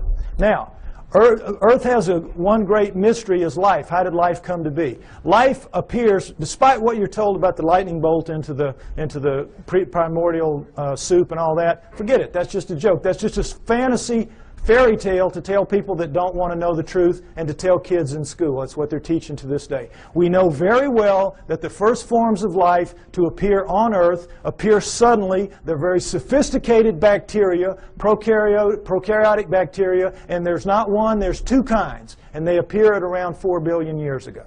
Suddenly, overnight, strata with two kinds, sophisticated bacteria, relative to what that first living form would have been. If I had done the first part of my show, you would see all that. Okay, you can get the tape or get one tape and put it in a room and let everybody see it if you want to. But anyway, the point is, life is a great mystery. How it would suddenly appear 4 billion years ago, here you go. It says in the tablets, in the collision between Nibiru and Tiamat, in the mingling of their waters, Nibiru passed life to Tiamat, to the remnant of Tiamat. Perfect explanation for the sudden appearance of two sophisticated life forms on the remnant. Now, the remnant now is over here with its moon Kingu and has gone over, and now we're looking at two major differences in Earth and all other astral bodies out there. Earth is missing a huge portion of its crust, and it has plate tectonics, movement in the plates. How could that happen? No explanation. Why? Because in the vacuum, any liquid in a vacuum, what does it do? You see it in the space shuttle all the time. They let orange juice or milk. It makes the smallest, tightest ball it can make. That is what a liquid does in a vacuum. Smallest, tightest ball it can make.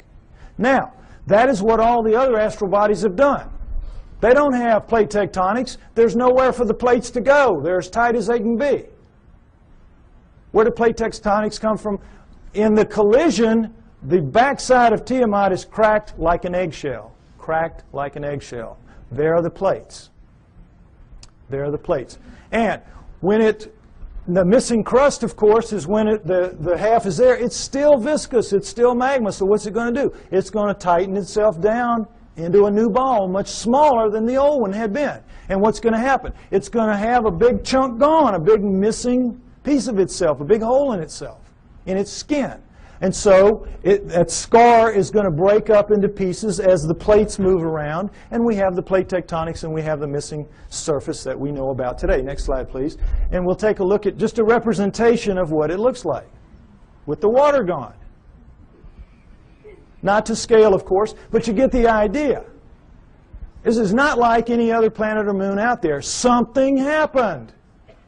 And I think the Enuma Elish gives a plausible explanation for what that was and for all the other things that I mentioned as well. Next slide. Now, when the dust settled, here's what we had. The solar system as we know it today, with Nibiru moving in this clockwise 3,600-year orbit. And I say it passes outside the orbit of Mars, inside the inner edge of the asteroid belt. And the last time through, I think, was around 200 BC, which means it's just past aphelion out here, and it's going to be back around 3400 AD, about 1400 years. We don't have to worry about it if I'm right. You will get arguments about these dates. Some people use textual interpretations. I use the date of the ending of the Ice Age, which I believe was caused by Nibiru passing through and lifting the tides. You can read about why I think that in the book. And I use the dating of the ice cores and the tree rings of science. I try to make my work as scientifically based as I can because I expect someday to be able to go toe-to-toe with those guys, and I want to be able to do it on their turf in their terms. Okay? So, next slide.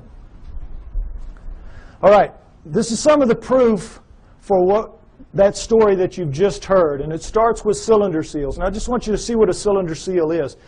There are about 5,000 of these that we have. They're with a printing press. It was just a thing they would roll out on the clay to leave little pictures like this. Now, when they had a story to tell, they told it in the tablets like you saw. But when they had an event that everybody would know the event, like I showed you that cartoon, and everybody here, we all knew in a very small space that was talking about millions of words and thousands of volumes about evolution. Am I right? We all knew. Well, they would all know this was the story of the time the gods or whoever gave the water to the water buffalo or whatever. The point is, notice the fine detail in the best of the cylinder seals, and then realize that these are basically 2 to 3 inches high. They're like big spools of thread. Made out of precious and semi-precious stone, carved in a circular format so that they roll out flat and three-dimensionally. Now, when asked how this was done, science says, well, they could only have bored little holes into the rock and then abraded them out like they, to the degree that they wanted. Well, the sand would be bigger than the holes you need to do this. Some of this work anyway. There's just no way. Lasers, this is not even an inch square here. Lasers would have a hard time doing this if they could do it. Nobody knows how they did this. They're just pulling one out of the hat on you. Okay, next slide. This is the one I want you to see. This is a much older one, much more worn, as you can see. 4,500 years, 4,500 years, 2,500 BC. It's called it's VA 243. It's in a museum in Berlin. It's well dated. And it's called the Granting of the Plow. This is a seated God. See him in his chair with a plow in his hand. And this is a standing God, and this is a human. How do we know they're gods? Because they have horns on their helmets. Horns on their helmets. Notice the horns. This is how you signify gods, or they did anyway, the Sumerians did on their cylinder seals. And I want you to pay special attention to this because later at the banquet we might see a real live Anunnaki helmet. We might see that. Okay, now, normally they would put astronomical signs up here to indicate who the god was because not everybody would know. But in this one, obviously, everybody knew. And as you can see, this the human is carrying this kind of skunky old digging stick that the most primitive people have, even to this day. And this new wooden plow here, 4,500 years ago, we can go to Egypt today and see this very plow, and in many other third world countries still being used, this very plow. Okay, so no question it's the granting of the plow. But this is what makes this special right here. Let's see a blow up of that. What is this? Solar system, right. Sun, Mercury, Venus, Earth, in their relative sizes, mind you. Earth, Moon, think how small that is. What grain of sand dug that out? Mars, and then, what should be here? This should be the asteroid belt. This is Nibiru, folks. Nibiru. Jupiter, Saturn, Pluto as a moon of Saturn, Uranus, Neptune. Notice that it's only a little bit bigger than Uranus, Neptune. It's about 3 times bigger than Earth. Nibiru is a good-sized planet. Good-sized planet, according to this. Okay? Now, again, what proof do we have of any of this? Let's take some look. Let's take a look at this. All right. Here's a look at the solar system that you don't get to very often. And did it occur to any of you that we were looking at a cylinder seal carved at 4,500 years ago that had Uranus in it that we only discovered in 1781 when our telescopes got good enough to see it? It had Neptune when we discovered in 1846 when our telescopes got good enough to see it, and Pluto, which we discovered in 1930 when our mathematicians got good enough to tell our astronomers where to look for the thing because it was so small. What are the Sumerians doing knowing about that? Furthermore, what are they doing writing in one of their tablets that if you look at these two, Uranus and Neptune, in the heavens, meaning right out on them, they look like blue-green watery twins. When we didn't find that out, we thought they were just big old gas bags like Jupiter and Saturn until Voyager went out there in 86 and 89 and found that, lo and behold, they really are blue-green watery twins. What the Sumerians said 4,500 years ago. Furthermore, they didn't count the way we do. Earth was not the third rock from the sun for them. It was number 7. So that means they were counting from out here, and they were putting Pluto in its correct place. What are they doing with all that knowledge? Well, they make no bones about it. They say everything that we know, everything that we are, everything that we have comes from the people living on Nibiru. The people living on Nibiru came to Earth and gave us everything that we have, everything that we know, our great culture. Now, what's the proof of that? Is there any proof that any ancient advanced civilization was ever on Earth at any point in the dim or distant past? Yes, yes. The megalithic structures out there, the pyramids, Tiwanaku, Baalbek, Teotihuacan, Stonehenge, you name it, a couple of dozen of them. All of those are impossible for human beings to recreate today. And yet we are told in another one of these great fantasies that they were somehow created by people in ancient times, ancient Egyptians or ancient Sumerians or anybody. Somehow or other they did it. And it's just absolute malarkey. Impossible. Now, next slide. Some Egyptian scholars tried to prove it by getting down in with some pink granite here and wailing away with some stones for a few hours and tore their hands up and walked out of there saying, well, you know, we couldn't make much of a dent in it, but boy, you know, those old folks, they sure had a lot of time on their hands, and somehow they figured out a way to do it. Wouldn't give an inch after this. Wouldn't give an inch. It's ridiculous. Now, here's the stone they're working on. Next slide. Some of you may have seen this. This is an ancient 1,170-ton obelisk lies unfinished at the Aswan quarry. A crack rendered the stone unusable. It's pink granite. They were making it into an obelisk like the one you saw in Allen's slides. Okay? It's about 100 feet long. It's about 12 feet wide, 12 feet deep on the side. Imagine the Washington Monument, just squared off. And it's pretty much done. But now let's move this from the Stone Age. Let's move it through the age of copper, because copper wouldn't make a dent in that. And let's move it into the Bronze Age. Bronze will chip on it. Bronze will take a little bit of it out. Now, let's put our bronze chisels or hatchets or whatever in the hands of some guys and get them down in this crack and put them to work. How do you think they're going to fare in there? Pretty tight fit. Plastic Man might have a tough time up in there. But the point is, they've got it pretty much done. They're working on the spire here. When they break it, you know how it works. You press here, you get this. Well, look, does this look like somebody chipping away with a little hand? No. This looks like a belt sander taking pieces out the size of the chair you're sitting on. Huge chunks of pink granite, one of the hardest stones in the world, just being ripped out. And they press too hard with whatever machine they've got here, and you know your physics. You get stress back here, and they popped it. They broke it. And they just said, whoops, we busted that one. And they just unhooked it and went somewhere else and left it for us to marvel at and wonder how they could have done it. But now let's go ahead and say they didn't bust it and they finished it. These primitive people now who managed somehow to do this.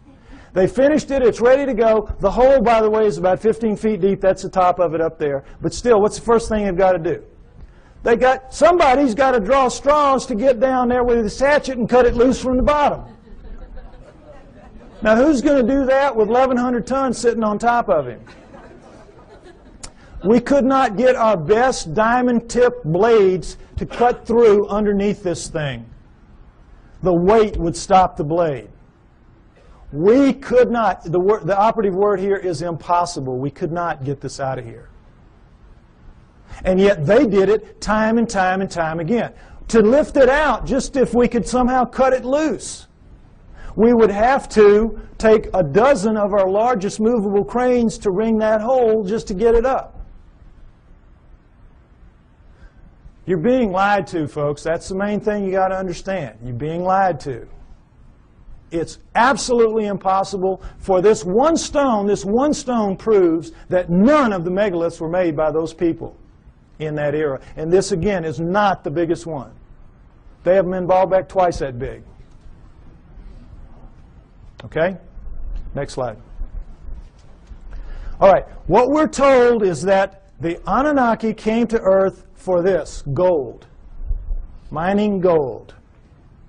And that originally, the story is, they landed in ancient Sumer, but not 6,000 years ago, 400,000 years ago, 430,000 approximately to be exact.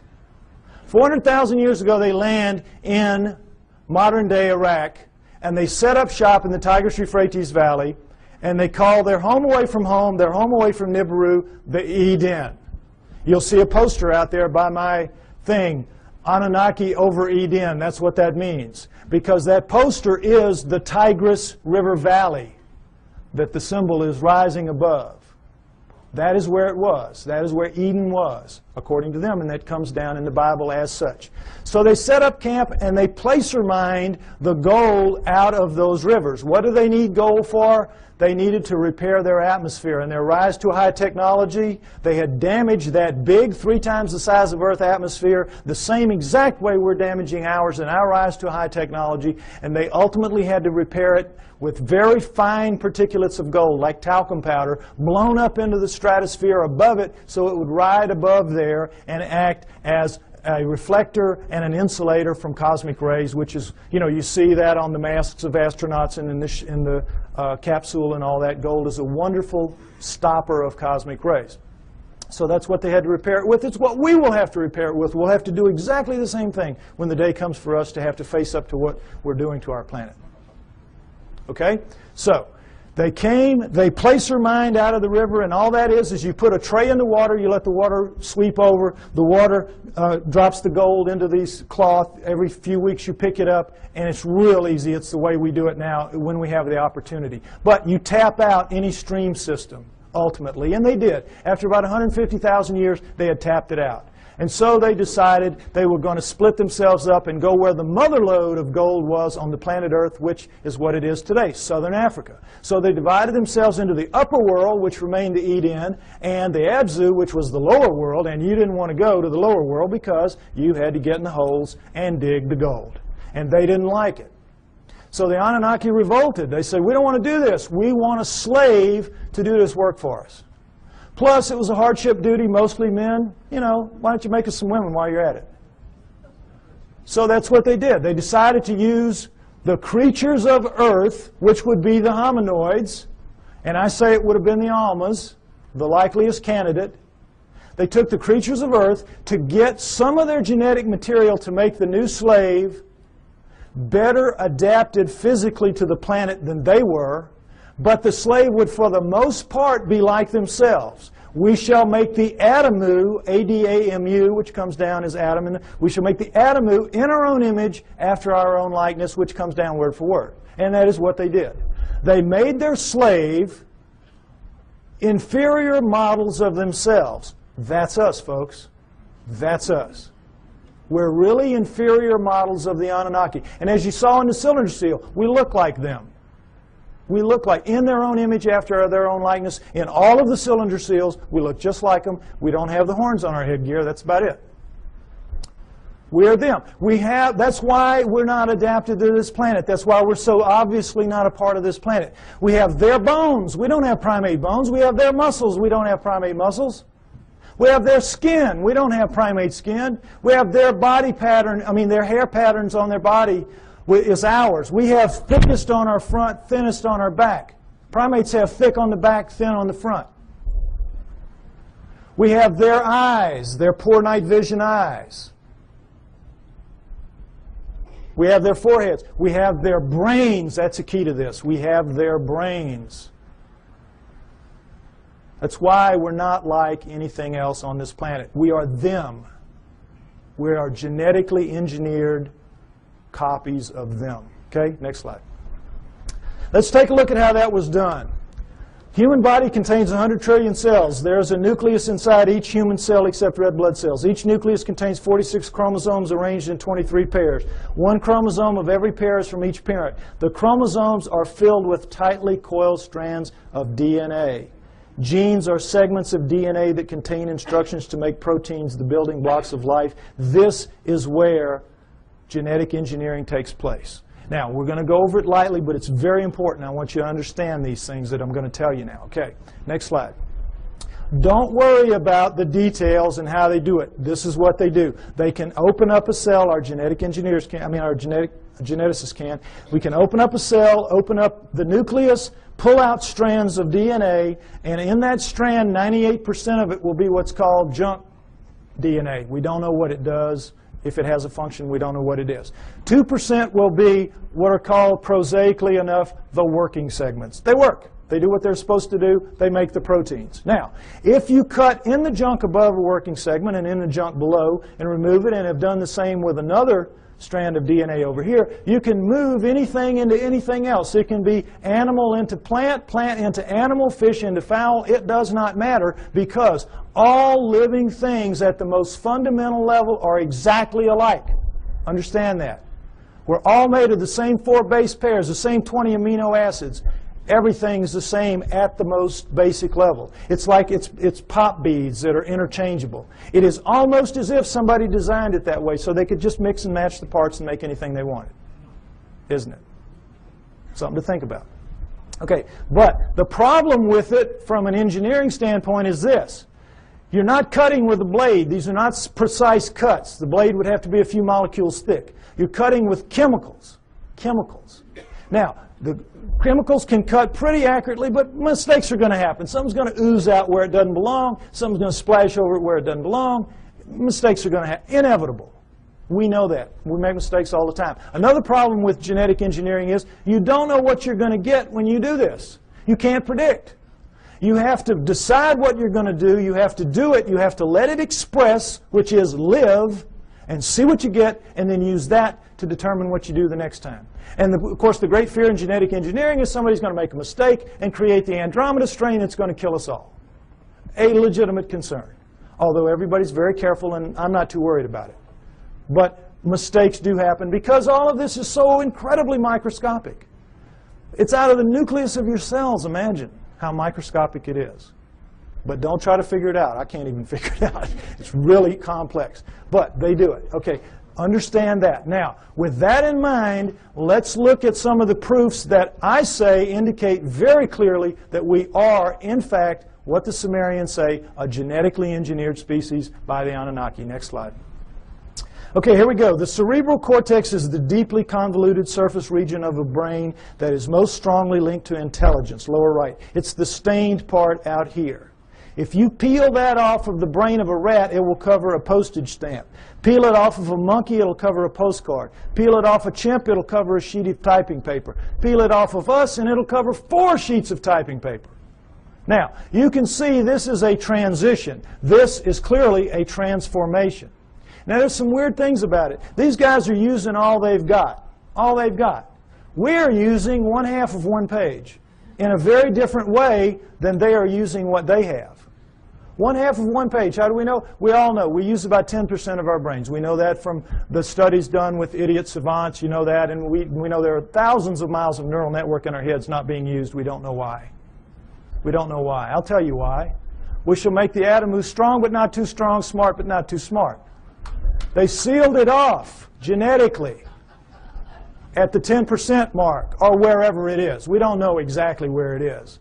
But wherever it is, they sealed us off. You don't want your slave to be anywhere near as smart as you. You, in fact, want your slave to be so decidedly inferior to you that you never have to worry about treating it like a slave.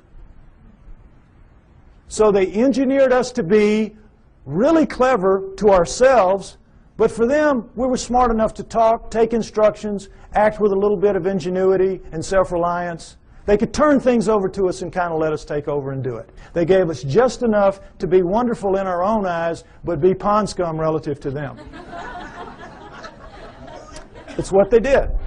So, it's pretty clear in as much as that, and now understand with the idiot savants, for those of you that don't know the proof about this, idiot savants get some beam of light in the damage to the good 10. They get some beam of light and it will strike somewhere in the other 90%. You all saw Dustin Hoffman in Rain Man, remember? Well, they get it in math, they get it in music, they get it in sculpture, art, whatever, wherever it strikes. Now, if there's just one, we could say, well, that's a freak of nature. But we've had lots of them, lots of them. So we know that all of this is out there. It's in our heads.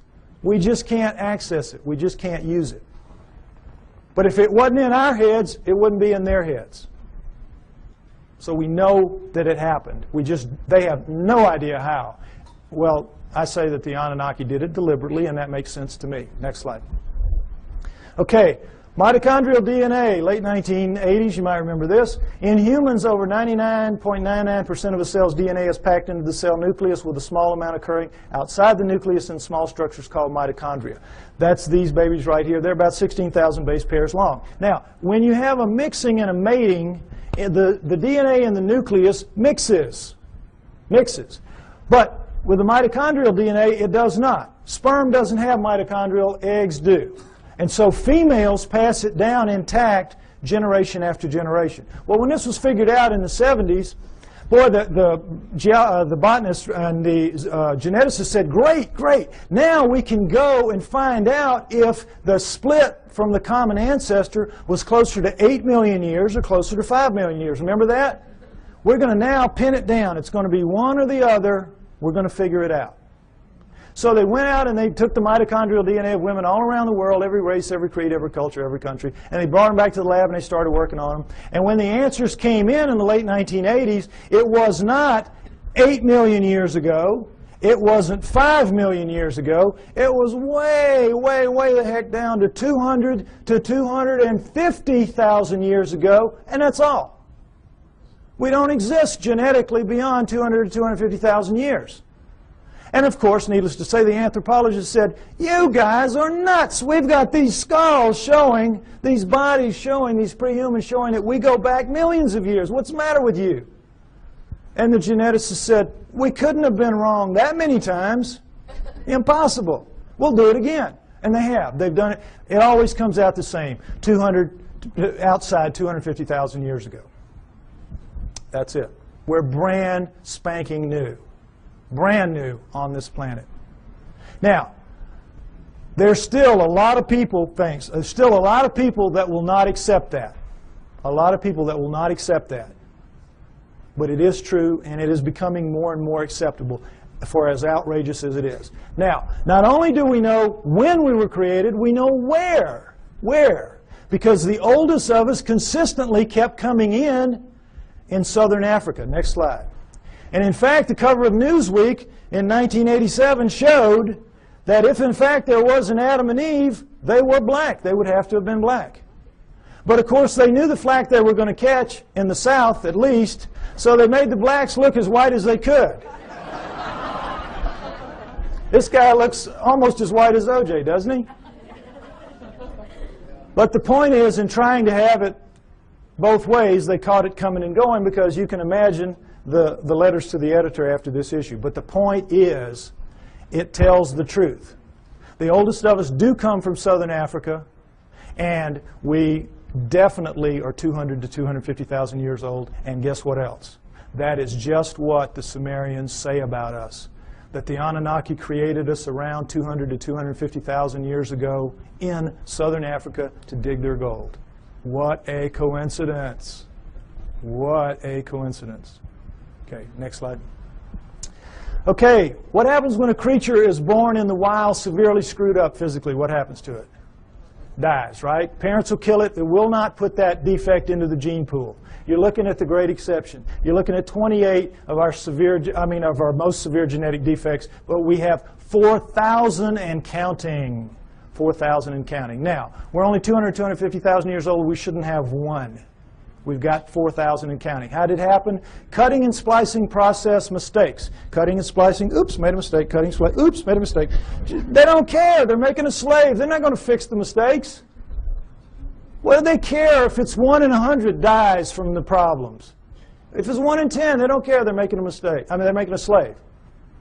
But they know the numbers, like we have found out the hard way. If you let the population propagate naturally, those numbers go way down for each person.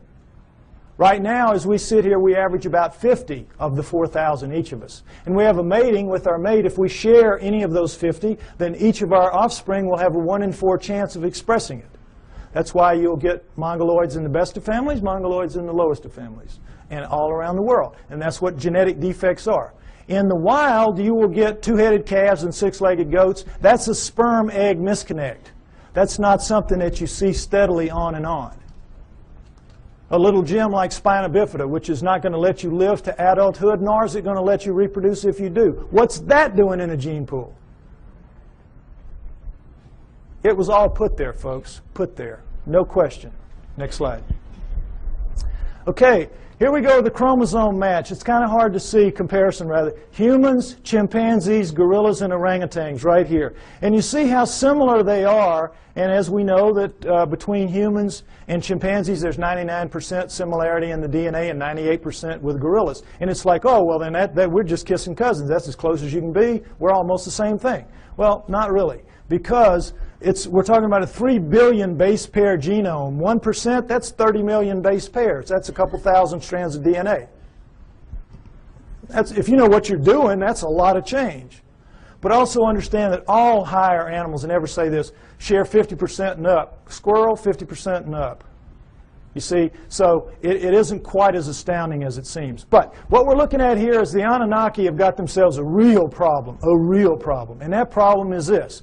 They come to Earth and they decide they're going to make the slave. They decide we're going to use this creature of Earth, let's say it was an Alma. They test the blood, and what do they find? First thing, big problem, 48 chromosomes. All primates have 48 chromosomes.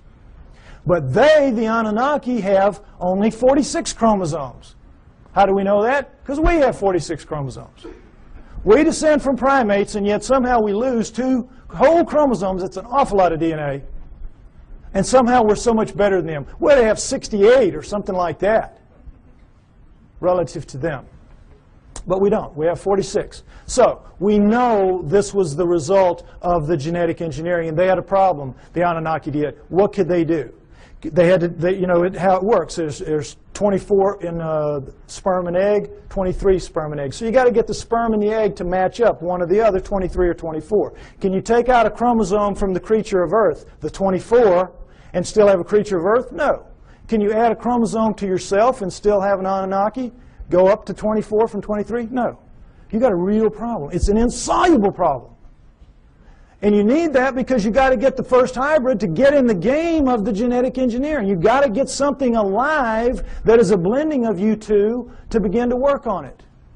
So what can you do? How can you solve that problem? There's only one way, and boy, is it smart. You go in and you look and you compare the chromosomes, and you find 2 that can be fused and will take up one space but maintain the integrity of all the chromosomal material.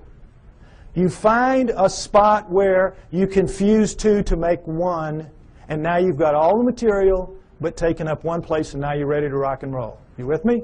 All right, let's look at the number 2 chromosome close up. They just went to the second one. They just looked down the row and they said, okay, this will work. Orangutan, 2 and 3. Gorilla, 2 and 3. Chimp, 2 and 3. Human. Uh-oh. Fusion. How long do you think it would take Mother Nature to do this? There's no clearer proof that we're genetically engineered just like they say we are. Next slide. And so, I think it's fair to say that everything we know is wrong, at least about human origins, that we were given life by the gods with a small g through the equivalent of a test tube, and that we were the hair-covered hominoids, and that our humanity emerged from that. Now, this is where I normally end it, and they tell me I'm running out of time, so I want to get to the new thing that I want to share with you. Oh, no, where did I? Oh, here it is. Because this is really exciting to me. On the 12th of this month, which was just recently, I received an email from a person who wants to remain anonymous. And this is what he said to me. He is a geneticist, a full-blown geneticist. And he says, "Dear Mr. Pi, I agree with your conclusions and will give you a few hints, if you wish, as a DNA deep throat. First, look up the huge discontinuities between man and the various apes for whole mitochondrial DNA, genes for the Rh factor, and human Y chromosomes, among others. Regarding number 3, the chromosomes, I refer you to K.D. Smith's 1987 study titled Repeated DNA Sequences of the Human Y Chromosome. It says most human Y chromosome sequences so far examined do not have homologs, which are similar sequences, on the Y chromosomes of other primates. Human female DNA does look somewhat ape-like, but not the male Y. This means that if we are a crossbred hybrid species, as you contend, meaning me, the cross had to be between a female ape-like creature, a creature of the earth, as the Sumerians said, and a male person from elsewhere, as I also contend. He goes on to say, what the evolutionists do is find certain genes which look very similar between man and ape, then they make a tree of descent while ignoring those huge impassable abysses of difference elsewhere.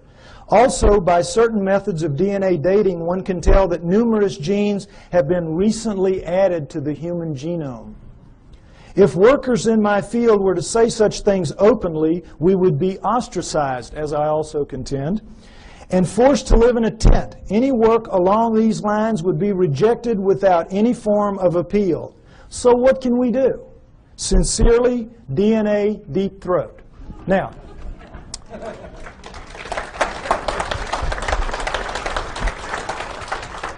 what this means, thank you, what this means is we win.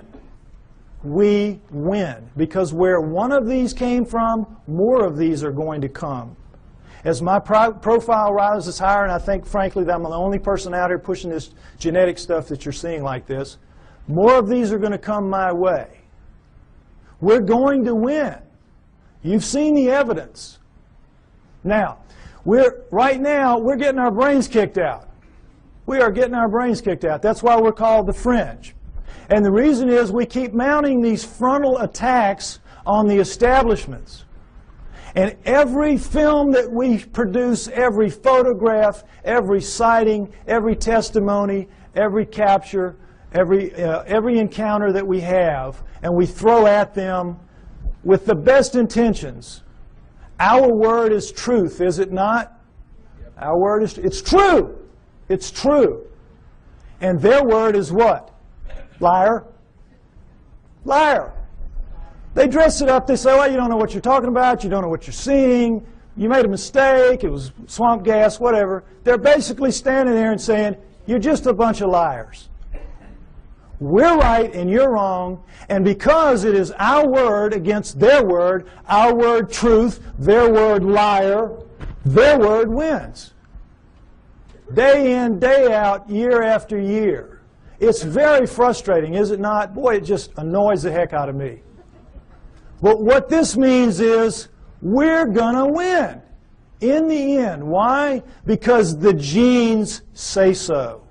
The genes back us up. And right now, this is not a field that you're very familiar with. And I've worked very hard to make this very simplistic so you could understand at least the fundamentals, and it's the same in my book. You need to be aware of this is because this is the back door, kids. This is the back. We're not going to storm them from the front. We've been doing it for years. They know how to deal with us. Our word against them, we're going to lose. But in this instance, the genetic end of it, what is it? It's their word against them.